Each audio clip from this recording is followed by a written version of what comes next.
Ah, cette sensation d'estomac qui se tortille et de ventre qui gargouille, ça vous parle? Ben oui, il y a des fois où on a faim, mais c'est pas le moment de manger.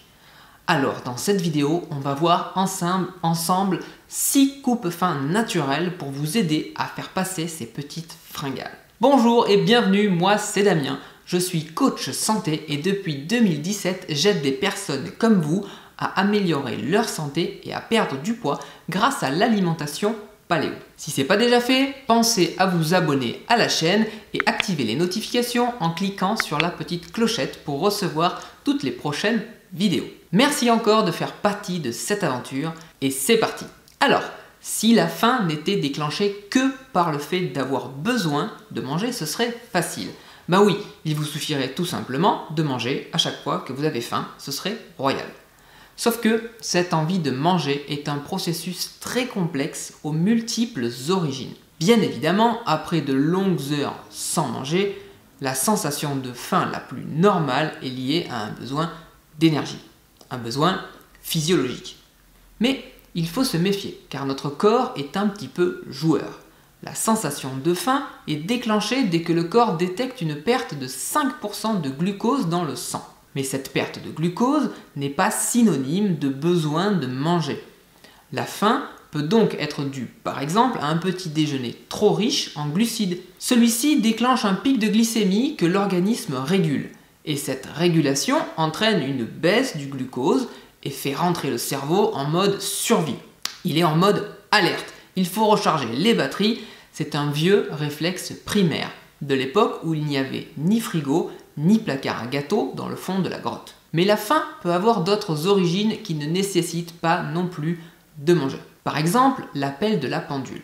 Conditionné à manger tous les jours à la même heure, la simple vue de l'heure de manger déclenche la faim. Mais avez-vous vraiment besoin de manger?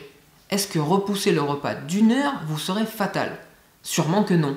Et il serait très intéressant d'apprendre à reconnaître la vraie faim pour pouvoir l'apprivoiser. Autre exemple, en passant devant une boulangerie. La simple vue ou l'odeur d'une chocolatine peut en rendre certains complètement dingues. Là encore, le besoin de manger n'est pas en cause.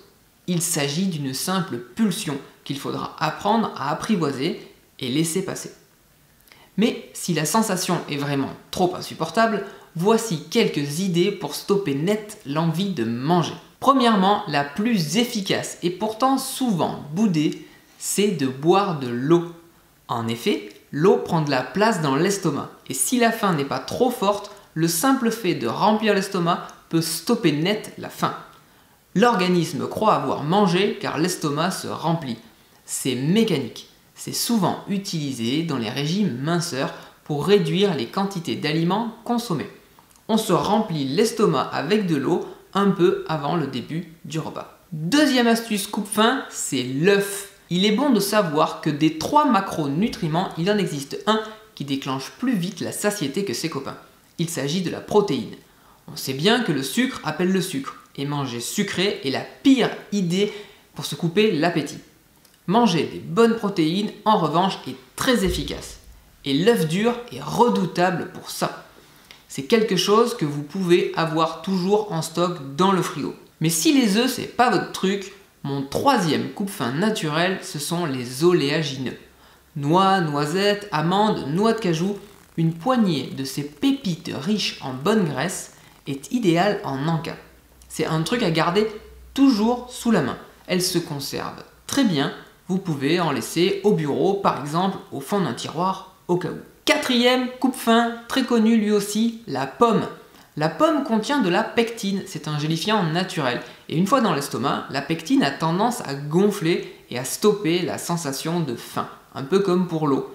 Mais attention, il faut manger une pomme entière et crue, pas en compote ou cuite, et de préférence avec la peau. Cinquième coupe-faim, vous allez l'adorer celui-là, j'en suis sûr, c'est le chocolat.